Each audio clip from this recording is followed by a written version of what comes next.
the music works, the music works. If the road pops, the road pops. Man's rolling the dice on both. 2 days later, I was in a Ladbrokes asking them for money. One gets guilty and one don't get guilty. I'm like, this doesn't make sense. When I was doing these things, I wasn't thinking I'm gonna be on trial for murder. That's a horrible question of you, you know. Brother, shut up, man. You lot was warned. I told these people. There's 2 sides to every story, innit? Like, the world knows their story. I'm gonna say something that I guess a lot of people are just not gonna like.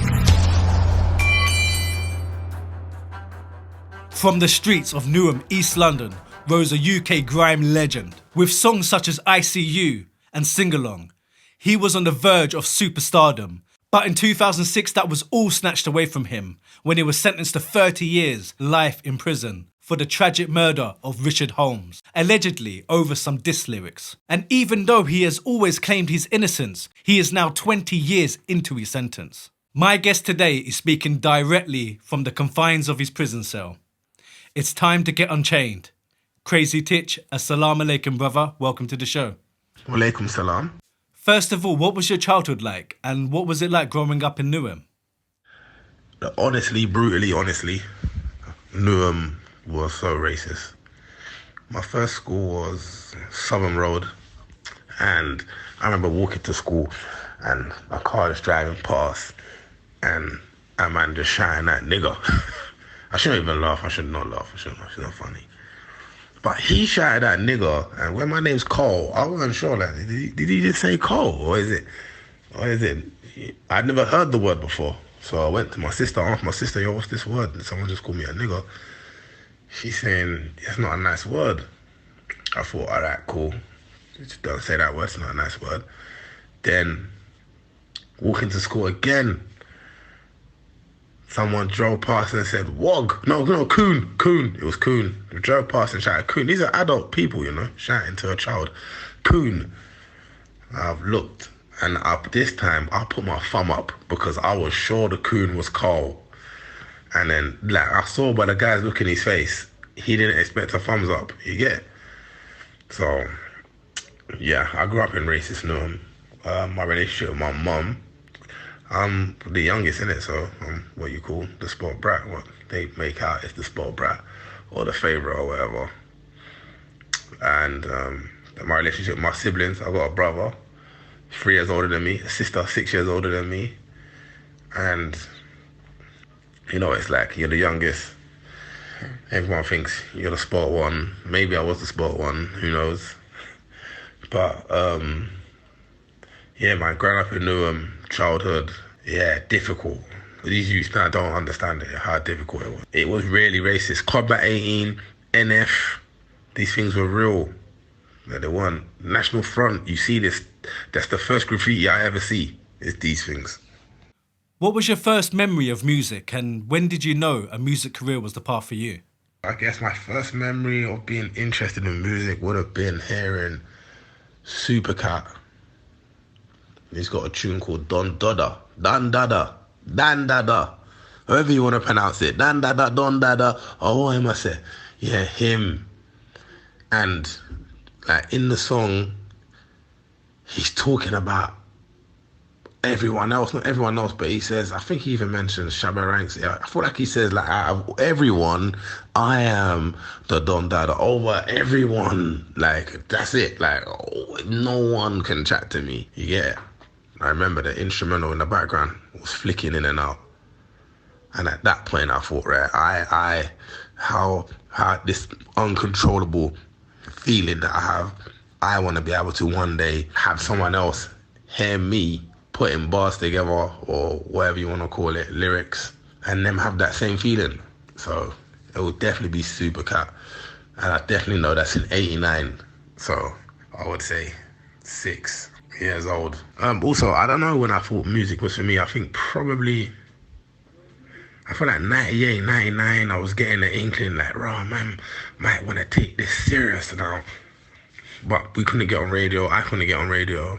My lyrics were way too violent, so I definitely couldn't get on radio. And I think probably back then, I think probably then would be the time where I thought maybe I could do this. Maybe. As a teenager, I understand you spent 5 years in Feltham Young Offenders Institute. Can you tell us about that? What led up to it, and why do you think you were getting involved in crime at such a young age? The tipping point was a girl told me she was pregnant, and then I remember going to Upton Park. They had a pram shop. Pram said it was about £9 for a pram. And about £7 for a cot. I was like, yo, I'm 16, so I'm saying to the man, them, I need money. Like, no. Just before that, I was working for Newham Wise. I was working for the council. Imagine, my brother had been working there for times. I just wanted to go and work with my brother in it, but when I got there, they had man doing some slave. It's like the house insulation and that. Doing some slave work. I thought, right, don't worry, just get to the end of the week. When you get this little slip now, you're going to be all right. Slip said £45. I said, you're joking. There's no way I've just got up and done this work for £45. When I got that news and I saw the price of the pram and stuff, dude, 2 days later, I was in a Ladbrokes just asking them for money. So in the end, I got bagged. I got bagged that day. You know, like that. Changed my clothes and everything. I didn't understand it. And then I remember my granddad bowed me out. And then my granddad was like, yeah, no, this one, you're going to sit down. You're going to actually do a bird for this one, you know. Like the police are saying this is the time where you're going to not just get away with it like you've been getting away with it type thing. And then fast forward a year, because that happened in 99, I was 16 when it happened. So within a year, I was sentenced to 5 years for robbery, 5 years for imitation, firearm. That's how that happened, and I went Feltham. And then Aylesbury, then got my parole, and then came home 2003. Did you ever feel like a tug of war between pursuing a music career and the street life? Yeah, I feel like there was definitely a tug of war at a stage, but I wouldn't even say, no, it wasn't a tug of war. Let me not lie. It wasn't a tug of war. Like, it was, if the music works, the music works. If the road pops, the road pops. And that's it. It's either or. Like, man's rolling the dice on both. Do you get it? So it's difficult because when talking about old me, I don't want people feeling like, oh, he's glamorizing. Because people are fickle, you know. They're like 15-second mind span. I got ADHD, but I swear I got more attention than most. Like, people hear me speak about old stuff and feel like, oh, that's glamorizing. It's not. If you know me, then I feel like I've got to put a disclaimer, like, rah, when talking about old me, please just know it's old me. But then I have to say that every 15 seconds, because someone could just edit it and then put 15 seconds of me talking about old me and hear some type of rejoice in my voice when it's not really rejoice. It's just me reliving back at that point in my life where other nice things could be happening and not the bad memory that we're going back through. But anyways, it wasn't. I'm not here to front. There was no tug of war. It was one of these is paying for the other because music wasn't paying. So road had to pay for these things. Videos are not free. One, maybe. But videos are not free. Putting records out ain't free. Lifestyle, not free. So things had to get paid for. It just felt like one was going to pay off at some point more than the other.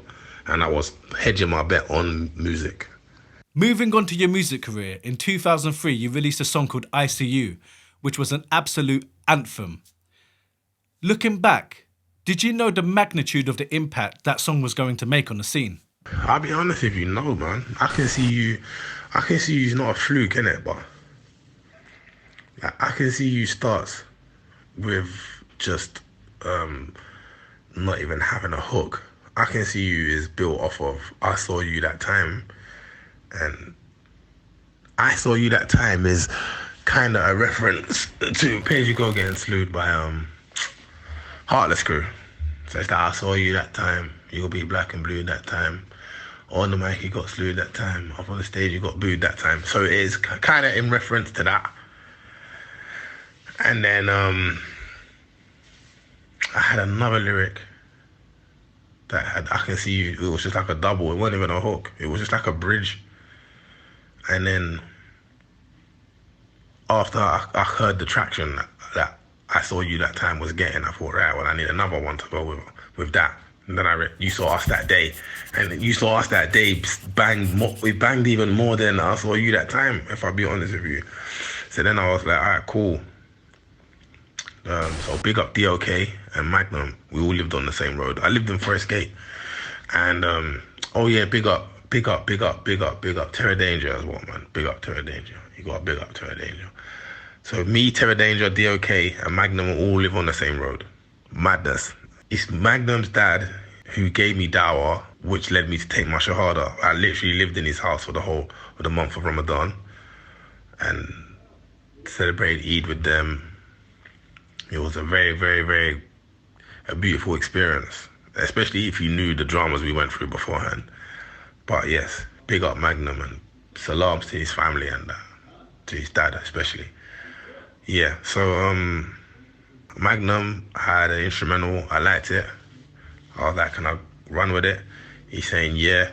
And then I ended up in a studio, which was not a studio, it was just a house in Hackney of chats. Recorded I Can See You. Put the hook down. 3 verses. I read the third verse. I read the third verse in the guy's yard because I was just going to do 2 verses and just leave it as that. Yeah, 2003. Did I know the impact? No, I'll be honest with you. I didn't, because I didn't know people liked what they liked already, innit? So people already liked Roll Deep, Nasty Crew. And some people like Dogs. But that's about it. Like, I hadn't established me yet. Like, I hadn't put a tune down. I jumped on tunes, whether it's MCs with Hyper or a couple collab tunes, but nothing, not me. Like, I needed me in it. So I Can See You was a slice of me. And did I think it was gonna do? No. Once it hit the telly, it went mad. That was viral, before viral. So yeah, no, I didn't. I remember being on tour with D12 and being in Manchester and they were singing I Can See You and I was thinking, I must be fried. How did they know this? You know, like ignorant London bubble thinking. But yeah, I was soon exposed to it being bigger than me and bigger than East London and bigger than whatever Deja Vu or Rinse could manage, if that makes sense. So you then had a beef with Dizzee Rascal, with diss tracks being released on both sides. Did this beef ever get physical, or was it just purely musical? So you got Conflict DVD, that happens. Then, wait, stop, let's go back. So, Boys in the Hood vs Roll Deep. Roll Deep lose. After Roll Deep lose, everyone acts like they don't want to move with Wiley no more, which is hilarious. Then I start rolling with Wiley, because he wants to go on radio. So we both have an appetite for going on radio. So now we go on radio. He's got a girlfriend. He's got a girl in Dagenham. I had a girl in Dagenham at that time, so it was nothing for us to just be rolling. He'd pick me up and then we'd just go radio and stuff. I guess what happened? Oh yeah, so then before that bit, before we was rolling, I've then gone on Roll Deep set on my own, just me and my camera, and then I just wanted to go back to back with Dizzee. That's it. That's what I'd gone there for. He turned up. We got back to back. Did it ever get physical? Not really, I want to say not really. It didn't. It didn't get physical. No, it's not like that. Like they're not like that. It's not like that. Like, do you get it? Like if it's me saying, oh, is it road and that? It's never gonna get road with them. They're MCs. Do you get it? Like, and it feels like if I was trying to do road with them, it's not fair. So it is just lyrical, isn't it? I thought it was calm after that. Like, he was cutting through, he was doing his thing, and then he went on Westwood, and it was just, yeah, I couldn't believe it. I definitely was in shock at the time, because I thought, like, there's no issue. But clearly, at this point, when he disses me in 04, 100% I run Grime. Like, there's no, let's not model, coddle, cut it, no other direction. Like, I am the flag bearer of this thing. From I Can See You to Power, it's quiet, it's white noise. I don't hear nothing else. That's just me being honest. So when he dropped that diss track, yeah, then I dropped Arsehole, and then it was just that. Did you get it? But I feel like I dropped Arsehole and Lean Back. But I didn't really drop Lean Back. I tried to spray Lean Back at Westwood, and he just wouldn't let me get to the where I wanted to get to, you know, like that. But yeah, nah, that's on him. He blatantly called that. He made that happen. So no one can ever say I was clout chasing him at all, because I would have just not said nothing and just let him cut through in it. So that was something he wanted. Okay, give me some hope. Do you think Crazy Titch and Dizzee Rascal could ever make a song together? Dizzee Rascal, Crazy Titch collab, you know. I would do it. I would do it just for the culture. If there was no ego involved when we was younger, that would have been the sickest tune. Back then, imagine me and him on a tune would have just been the sick. I would have been shut down, fam. Like that would have been crazy. To be fair, let me not lie. Back then, Dizzee. Back then, him then, and me then. But I feel like that tune would have been mad. Us today, I feel like we're on like two different like musical journeys. I feel like I don't know if we would gel today. I don't know. You never know. I could bring out the old him. You know, like the 5 + 2 + 3 + 1. 3 + 2 + 3 + 1. If that guy comes out to play it, then people, you gotta make sure your pen's ready. So if that guy comes out to play it, then it's a problem. But I don't know, man. And even with like, if you listen to what I'm doing with Insubordinate and stuff like this, I'm not sure how would he fit on that type of sound. I feel like we're sonically now in two different places. But for the sake of it, would I go back to grime just to spray? Yes, I would. You then released a song called Sing Along, which was the same aggressive Crazy Titch style with an added commercial feel to it. Many people thought this was going to be the moment you step over from underground to commercial and into superstardom. What was going through your mind at that time, and was you also preparing for fame and fortune? You see, Sing Along. So I had a choice between a tune called Messed Up and Sing Along. So these were the two tunes that I was like umming and ahhing, like which one we're gonna go with. At first, I got offered, I forgot the name of the tune.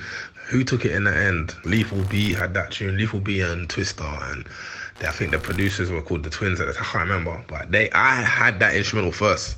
That was a youth from, I think, MK. I can't remember, but there was that tune and Gype. And the only reason why I didn't take the tune that Lethal B and Twister ended up on here is because, no. It was the sample was a bit, the sample was a bit not for me. Did you get it? Like the sample was a bit not for me, but the instrumental was cold. So anyways, I had a choice out of them and I went with Gype. And then I had a choice with Messed Up. So the young youths on my block were like, no, do Messed Up. And then my manager was like, I like Sing Along. So then in the end, I thought, you know what, I'm going to go with Sing Along first. And then the next tune will probably be The World So Crazy. And then Messed Up. So I had like 4 tunes in my mind, like what's going to be next. Also with Stop with J2K, big up J2K. So I had like 4 tunes in my mind, like, all right, cool. And like videos and visuals. The Sing Along went so mad that, you know, like I think maybe quite different. Do you get it? Like it's not the same. Every verse is different. Every verse is a different style.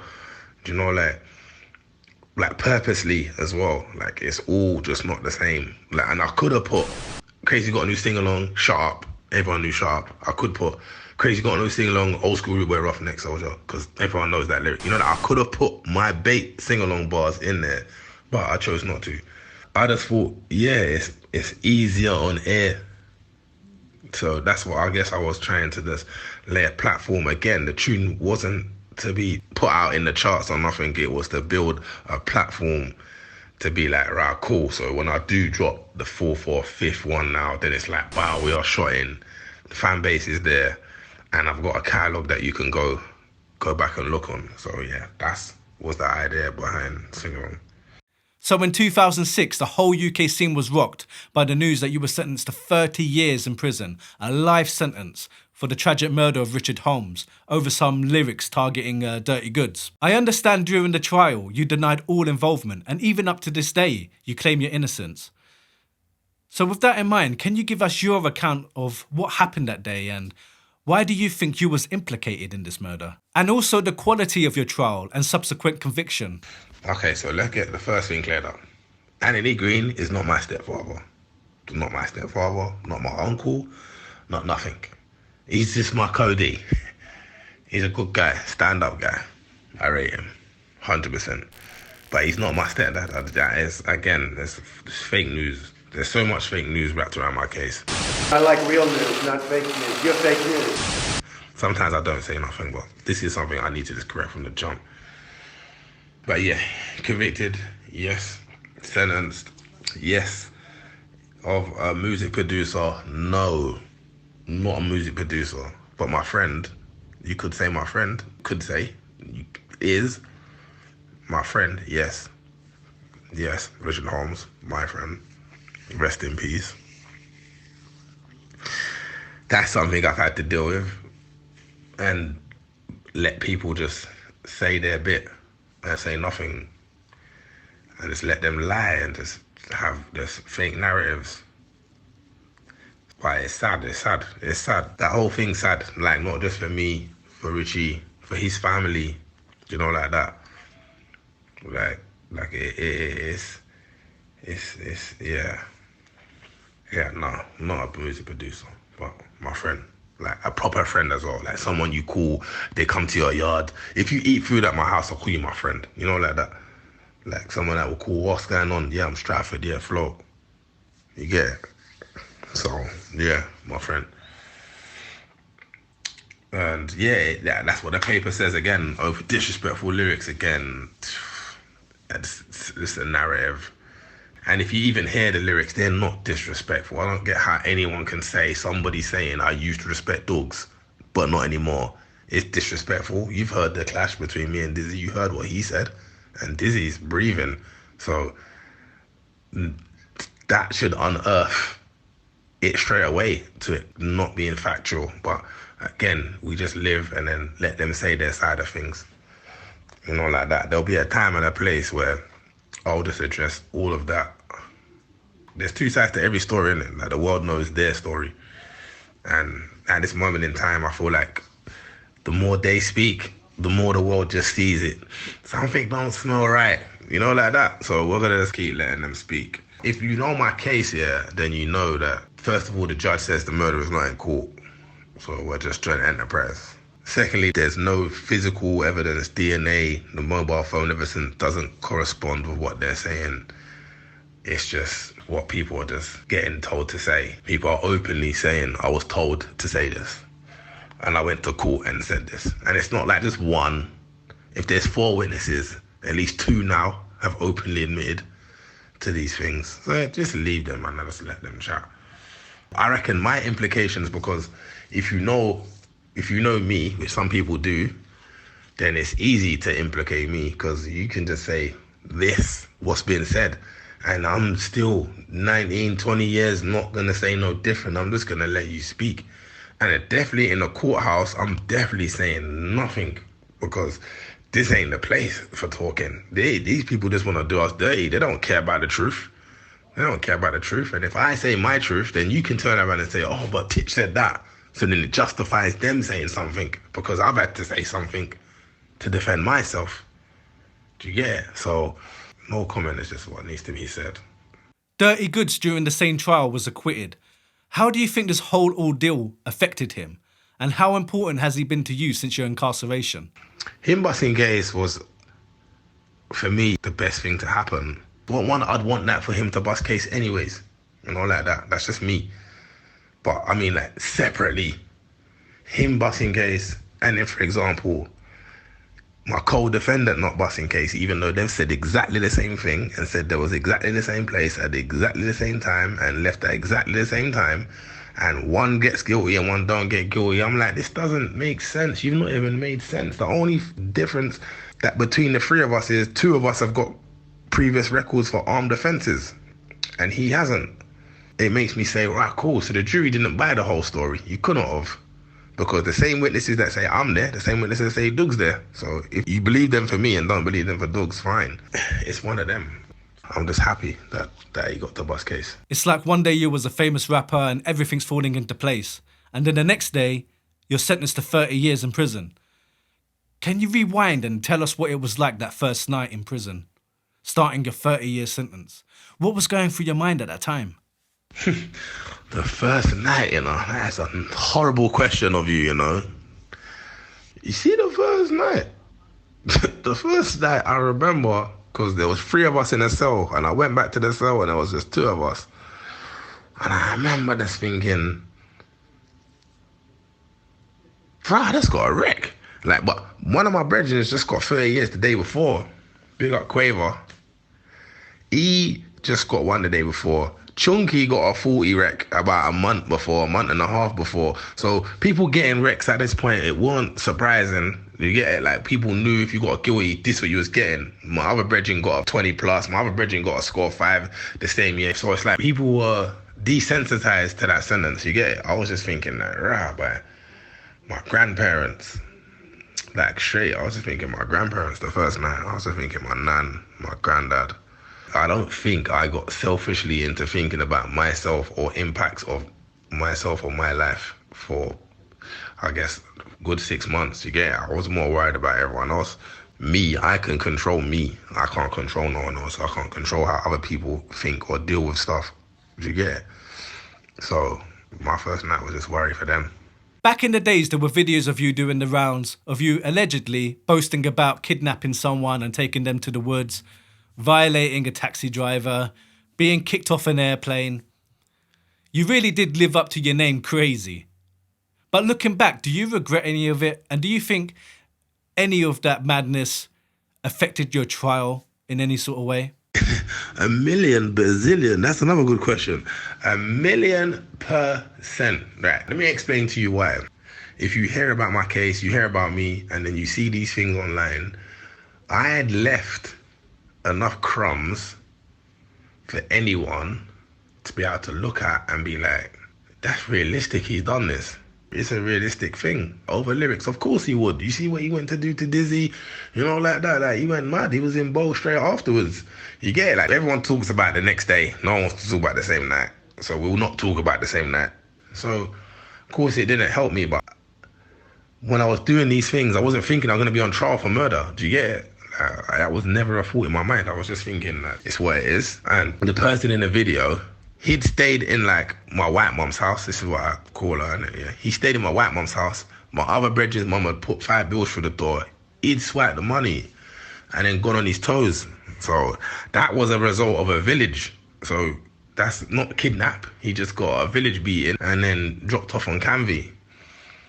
So some things are not always as bad as they seem, or they might. So Joe Blogg's public, they might think, oh, you should have called the police and got him arrested. But clearly, where I'm from, it's not like that. Do you get it? People are not trying to call police and that. We'll just handle it ourselves. Do you get it? But I can clearly, honestly see, I've left it. It's not, forget what people have. I've left enough for people to look and be like, it is realistic that this guy is a maniac. Do you get it? When really, I wouldn't agree to being a maniac. I would just say that man was just young. Nah, I'm not blaming young neither, because this word young and people trying to put age on stuff. I did at the time whatever I thought was cool for me and made me happy. I had basic life needs and I met them from using stuff like violence. Let's just have it right. This is what I did and this is what I chose to do, and that's old me. Do you get it? Like, that's how old me got through. Many people would have given up after being handed a 30-year sentence. How have you kept yourself mentally strong? I think I said this before, my kids keep me strong. One, I'm strong, my kids keep me strong. I was raised around lions. So soon you're going to start asking me questions about zebras. And this is the thing, I really can't hear too much when zebras talk, you get it? Like, I was literally raised around lions. And I feel like everyone chats these days, man. People will tell you and it's mad, man. The internet is mad. It's mad. People want to troll. It's mad, and I don't understand these things, man. I generally don't understand these things, but how I keep my sanity will be just through praying, believing every day Allah could just change this. I genuinely do believe that. Like, that is not no different. I will think it even on my last day. Even in knowing it could be tomorrow, I don't care. I would still have to believe it could be today. I guess that. And my family, my kids, 100% my kids. Did other inmates ever treat you differently because you're a famous rapper outside of the prison system? Nah, man. Other prisoners don't treat me no different. No do stuff. There's a preconception like, oh, if you're a rapper, then people like bread you and stuff. People don't bread you. It's Jow. It's full of bad mind, jealous people that are bitter with their life choices. Like, there's no waiting raise for me when I turn up. Do you get it? at all. But how I carry myself, I'm a great believer of water finding its own level. So wherever I go, whatever's near me is going to be just like me a little piece. Like there'll be parts of them that make it. So we're just cool straight away. But I definitely don't get treated no differently. I definitely don't get treated worse. Yeah, but I don't get treated no better. In my humble opinion, other people will say different than that, but I don't care what anyone else says. Again, that's a zebra. Without resurfacing any pre-existing drama, Shak the Baker, the rapper who created the diss song against Durrty Goodz, which allegedly led to the murder of Richard Holmes, has been appearing on podcasts recently saying that he tried to play down the whole event when he was questioned by the police, and essentially he never snitched. I don't know how much you know about this, but do you have anything to say in response? Yeah, I heard he was on a podcast, man. Yeah, man. You see what I said a minute ago about water finding its own level? Again, it implies there. Because I can't sit down with someone that's going to tell me they went court and police station. Like, and then tell me, I was young. Again, did you hear me just not allow that to be a thing? That's not a thing. And saying you downplayed, again, if you remember what I said beforehand, I'll expose just quickly that one lie in the question of downplay. A police informer, because that's what Shak the Baker is, a police informer, a witness, yeah, signed witness. The police don't force you to go court. You have to sign a statement which says, I'm willing to attend court, so let's stop the silly buggers. This guy wants to say he downplayed getting dogs home. Now, I don't know if you heard what he had to say, but there's no downplaying anything, because here's the reals. The same witnesses that say I am there say Dogs is there. So the only way you could help Dogs is if you say I was there and I didn't see Dogs. Do you get my drift? Saying I downplayed what happened in the car, no, you didn't. You just told the truth. There's no downplaying. Dogs can't kidnap you. No offense to Dogs. He ain't built like that. Do you get it? So Dogs didn't kidnap you. No way did he. And he drove you 150 meters up the road in his car. Do you get it? And then clearly, according to their witness statements, they've caused a fracas outside Dogs' house straight after. There isn't no downplaying. It's pointless when people tell these stupid lies. Look, let's just do the maths. Where do you downplay anything? Because you're giving them a motive. Because you're sitting down to the police and saying, I didn't think this would happen all over this. What? Or over the last couple of days, this is what I've been hearing. Everyone's just saying that it's all out. Come on, man. Stop playing silly buggers with it. I don't even understand that. Even say nothing. The embarrassing thing is, these people used to be my people, so it's embarrassing. You are embarrassing me now. And yes, I embarrassed you first. Good, you deserved it, because you was rapping like you're like that and you're not like that. So they deserved. I warned them on Crazy Times 2. I told them, don't let me hear you not say my name. So all this, once I got 1 million views, brother, shut up, man. Talk sense. You lot was warned. I told these people over 14 years ago. Somehow, you know what it was? A man just didn't know I had the video of him snitching. He just thought, I don't know what he thought. They filmed it and I didn't get it. So if I didn't have that footage, he would deny all this to the death. He'd be denying it. You know, like that. No, I didn't do these things. This is what he'll be saying. But the real is man did have the footage. And man tried to chat to the youth beforehand anyways. But they were dealing with badness still. Like, oh, yeah, no. Well, then, look, then. Here you go. Let the world see it. But I pre-warned these people, don't let me hear you say my name. Indirectly or nothing on no tunes. And then they're on tunes indirectly talking about, man. So there you go. Have that. You get it? So there's no downplaying nothing. The road, no. I feel like I don't even need to talk on this no more. I genuinely don't feel like I need to talk. Because everything he said, anyone that's from the strip is like, he a snitch.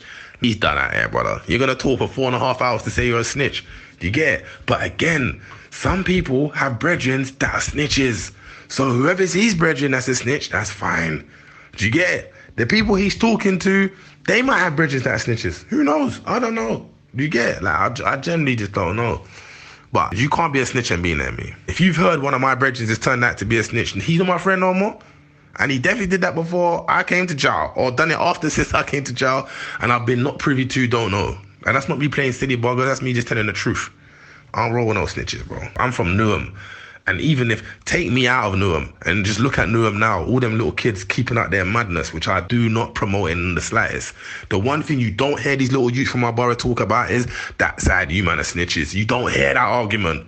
Them kids in Newham have been sadly killing each other. Bruck's my vibe. It's like civil war, bro. It's like myself fighting myself. But the one thing they don't say, you don't hear the other side say to the other side is, you man are rats. You don't hear this. And they rap about some violent shit. But they definitely don't say, you man are rats. You know why? They're bred better than that where I'm from. Over there, it's exactly what it is. Is it true that you reverted to Islam in prison? If so, how did that happen and what have you gained since becoming a Muslim? All right, so no, man. I didn't. No, man. I took my Shahada before I had pubes. I am Muslim through and through. Do you get it? Like, I've not had pubes and then took my Shahada after. I am pubescent child taking my Shahada, bro. So I didn't take my Shahada in jail. Again, as I told you, I lived in Forest Gate. I would have been 12, 13 when I took my Shahada. I think 12. Once I got back from yard, I took my Shahada. A very long time ago. Also, let me just say, you can find Islam anywhere. You can find it in jail, wherever you find it. Allahu Akbar. But I was lucky because the person that gave me dawah, I'm telling you, man, I thought this guy was going to kill me when he brought me into his house because that's the type of trouble I was giving him and his family. And then the love that he showed me, the kindness he showed me was dawah in itself. And then, look, I took my Shahada. That's me, Abdul Azim. So you recorded Crazy Times Volume 2 in prison. I'm surprised they let people record music in prison. So how did that come about and what's the process like? Yeah, no, I wasn't allowed to record Crazy Times 2. No way. I recorded that on my Cody's stereo, which was a bass tube. And then I had a mini disc and a normal microphone and recorded Crazy Times 2 in... I feel like I recorded Crazy Times 2 in, I want to say 2 days. Respectfully 2 days. 1 or 2 tunes I already had beforehand, like Bedrock and the tune with me and Stan I had beforehand. But like all them grime tunes, I feel like I'd done them within 48 hours. So they didn't allow it. And they sent me dispersal twice, kicked out of Swellside twice. One when they heard that it was coming out, and then I went back to Swellside, and then someone sold it to the paper instead of like Grime Pays, and then they kicked me out again. So they don't allow that. So since the start of your sentence, has there been anyone who hasn't visited you, who you thought would be there for you? Who did I think would have visited me? I guess the only person I thought that I thought maybe would have been Wiley. That's it, really. Just would have been him. Considering I'd gone to visit him when his chips were down. Not that I did it for that, but I just thought on some real brother shit, you know, like my brother's down, I'm going to see him. Role reverse, not the same thing. Do I really care at this point? No, just is what it is. Am I surprised by it? Yeah, no, it is what it is. So Stormzy released an album, Gang Signs and Prayers, which featured a phone recording of you. How did this relationship come about with Stormzy, and what do you think about him as a person? Yeah, no, so that happened organically through J2K. I called him. He called me. I called him. I called him. Did I call him? I called him. Yeah, I called him. He went to talk. I called him. We spoke. It's a beautiful conversation. He is definitely someone that grew up on grime. There's no cap in that rap. Like, he 100% is what it says on the tin. The stuff he's telling me, I'm like, oh, no way. Like, I'm listening. Like, right, my kids are fans of yours. You are their favourite MC. You know, like that. It was on my son's birthday, I remember. And I asked me if he could call my son, which he did. Already, I was indebted. Straight away. My son's like, yo. And then my daughter's like, yo, I want to FaceTime Stormzy. And I'm like, relax, man. You ain't FaceTiming Stormzy, man. Like, chill. And then, fast forward about 8 months to a year. I remember that book was coming out. This is Grime. Big up Hattie Collins. That was coming out. And then he came on a visit, shut down the visit. Shut down. Then he came a week later with my son, shut down again. As a person, I feel like he's a genuine guy, man. Clean-hearted brother. And there's not many of them. There ain't. I promise you. How can Stormzy come visit me while he ain't? Make that make sense. You get my drift? May that make sense, man. And as an artist, he's a boundary setter, because people are like, oh, but there's no buts. Whatever he says it is. And if you don't like it, shut up. Like, it's that real. But as an artist, he's definitely, when he was doing the Brits, that waterfall stuff, I was like, look at him, even on visuals, he's taking the piss. Nah, he's cold. The youth's cold, man. Sorry, I apologize. He's no longer a youth. He's a big man. You catch it? Like, as a man, like, I see him and I'm just like, yeah, man. That's my brother. You get me? 100% that's my brother. So are there any artists that you're rating right now? And what are your thoughts on the scene? Is it living up to expectations? I feel like the grime scene is lagging. It's been lagging. I think UK rap is having a great time. 100% is having a great time. I feel like Rimsey, Pot of Paper, Clavish, Gigs, KB, Mons Malone, K-Money. Yo, there's some guys there. They're not having it, bruv. Ras School, Codes. See, this is cold. And look, I know people don't like each other, but this is not who likes each other. It's just who's cold. Scraps is he's having it, mate. I feel like Scraps is definitely 2024. Boom is I feel like Boom. I had this debate the other day. I feel like Boom is definitely the hardest. Did we say that? With the most serious ad-lib is Boom. That's it. You know, like, that's that. Like, and I feel like Nines is cold as well. Nines is definitely cold. But I feel like Scraps for me, over there, Scraps is, he that guy. You know, like, I feel like this year and next year, I feel like he's saying he's gonna go, like, now fully on rap, and like no road, just rap. I feel like 2025 is gonna be probably that guy. That's not a prediction. I just feel like if he carries on with that trajectory, for UK rap. Who else?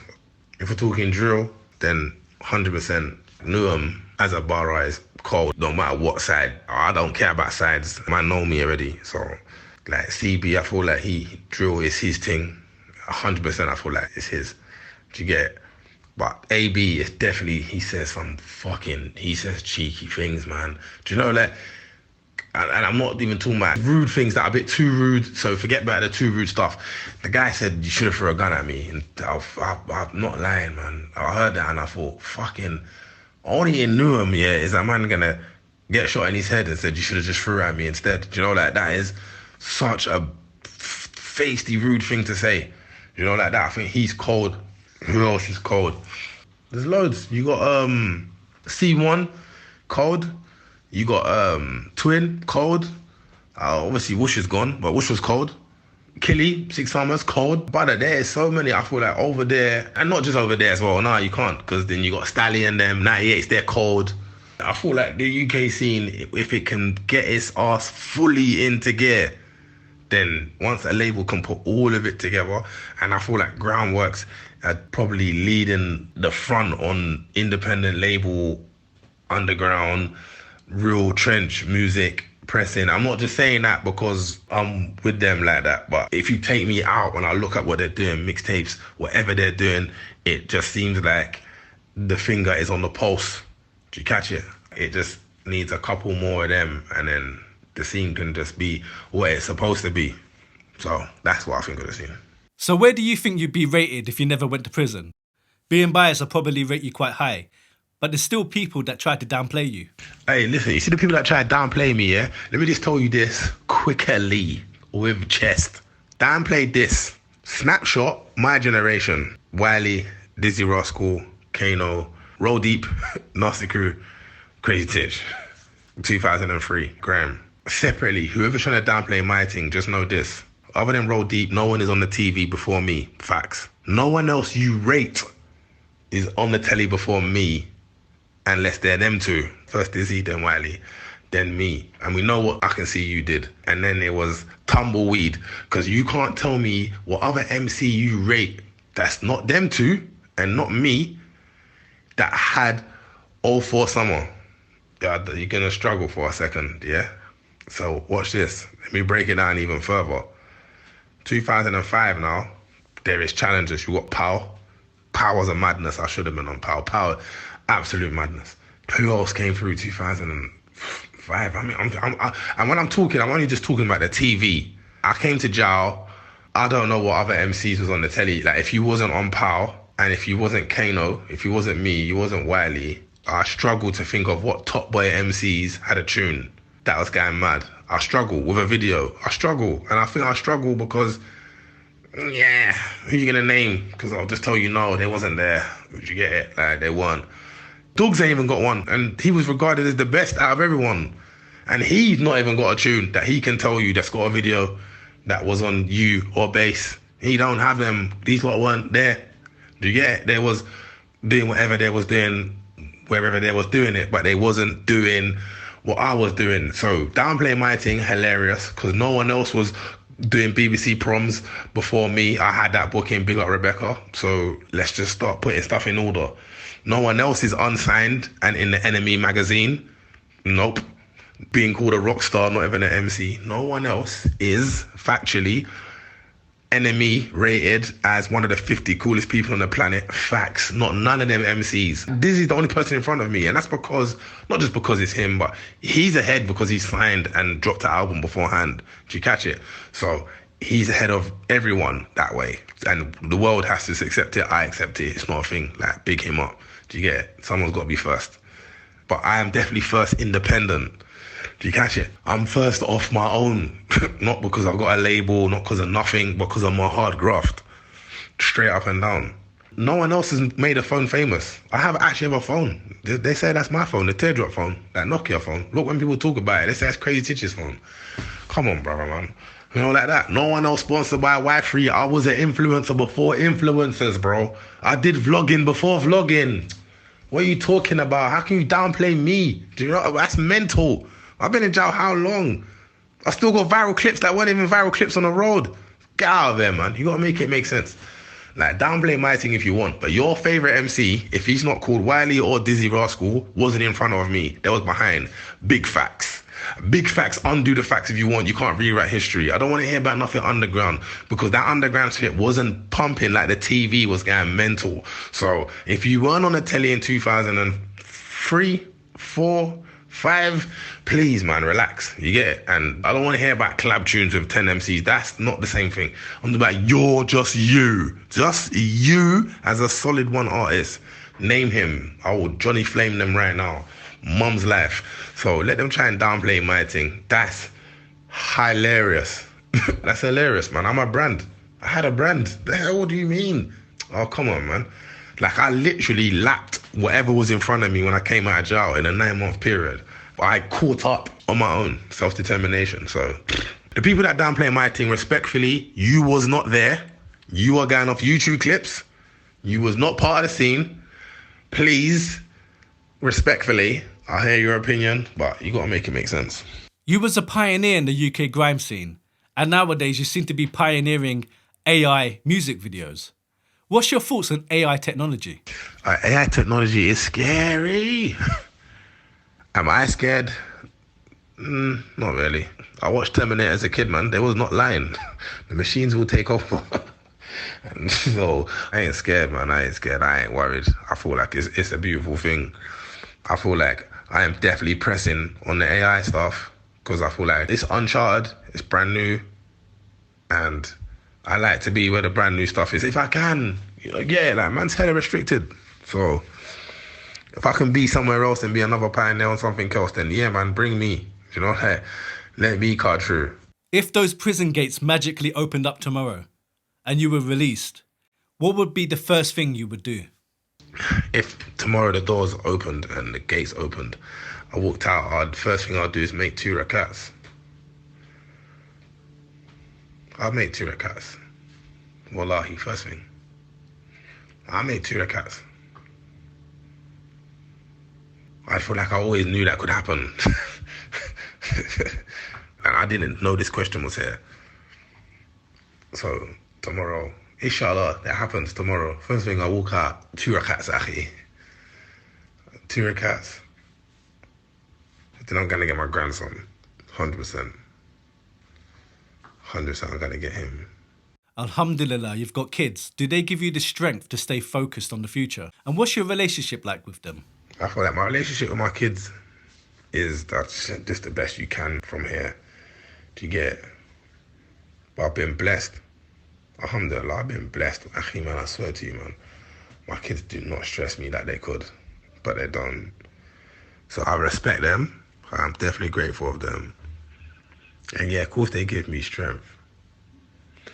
Like, they've given me more than strength. They've given me motivation to grow up and mature.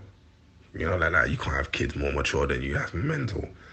My son is 24. He'll be 25 this year. He is so mature.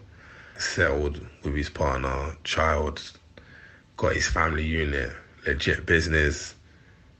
You know, like, it's embarrassing. I'm like, yo, I want on road for to be 24, but he got his shit together. I can't be not having my stuff together and he's got his stuff together. Do you get it? It's definitely not competition.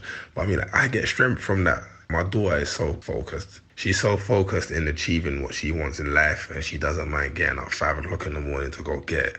Like, she's on what I'm on, but just not on road. She has that, I refuse to be poor. Like, no, I don't care. I refuse to be poor.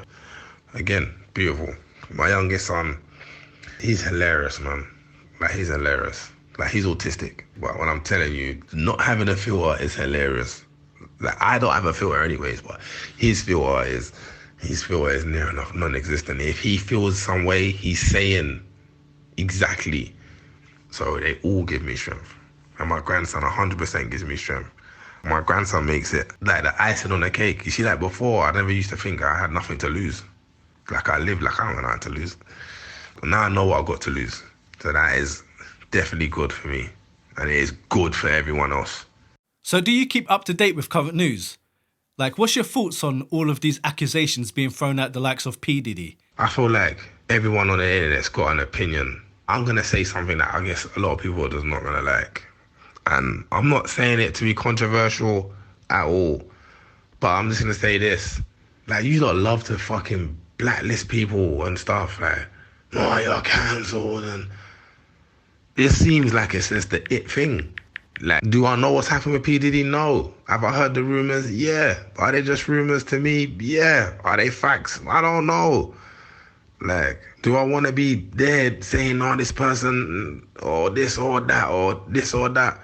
Look, watch this. This is the most funniest thing. I see people talk about, oh, cancel P. Diddy and that. Or you chat to P. Diddy and, or you knew P. Diddy, so what? Come on, man. There used to be a time where if it weren't your business, it weren't your business. Now I feel like everyone's business is everyone's business. Like, I must judge you and sanction you. I don't know what P. Diddy's been doing. But if he's done what they're saying, then that's definitely fuckery. We cannot skirt around it. Like, that's definitely some fuckery shit. You get it? But I feel like the world and its daughter love a witch hunt. I feel like people love popping people down. And this is not just P. Diddy. Take P. Diddy, I'm talking about as human beings. And as a society, we love popping people down.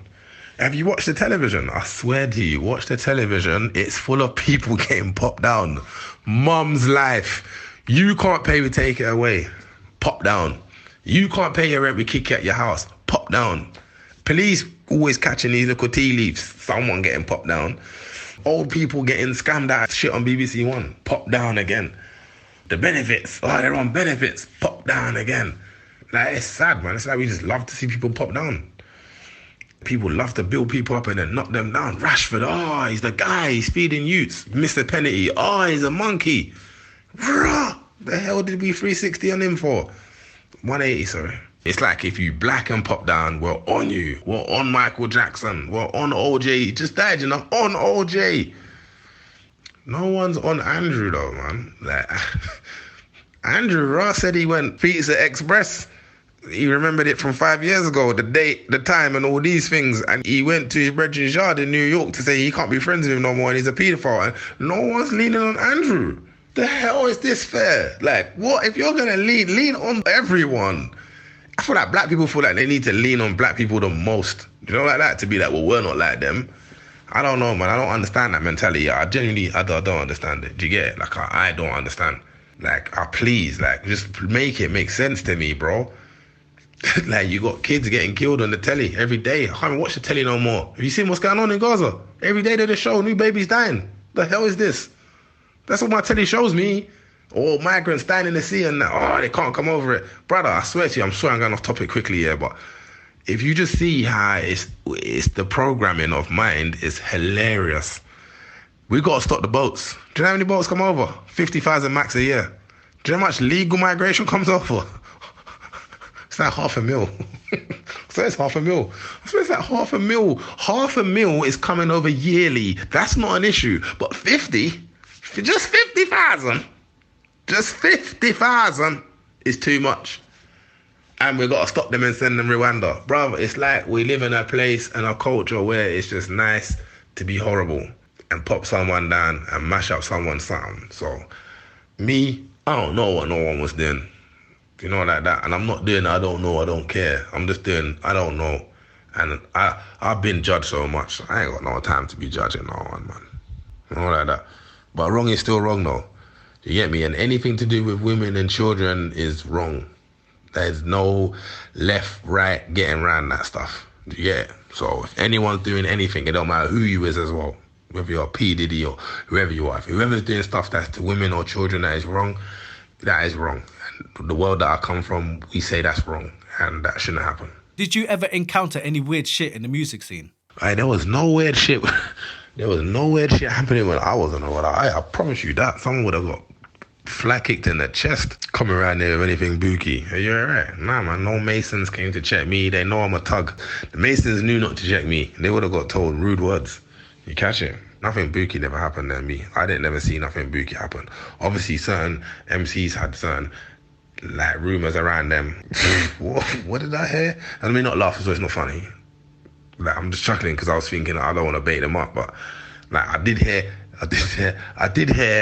and I'm just gonna say no comment because it doesn't matter what I heard. But certain man, bookie. I shouldn't laugh.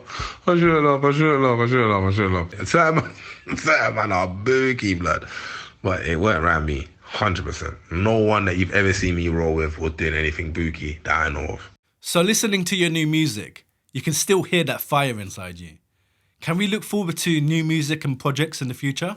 So I wasn't going to release no more new music. I was talking to Poet, you can ask him. And he was like, nah, you can't say these things. I'm like, brother, really? He's like, you can't say what you're saying. So then it turned from, to me then having like, I think about 25, 26 tunes. Like, done, bow. Probably took me about 3 months. But it did cost.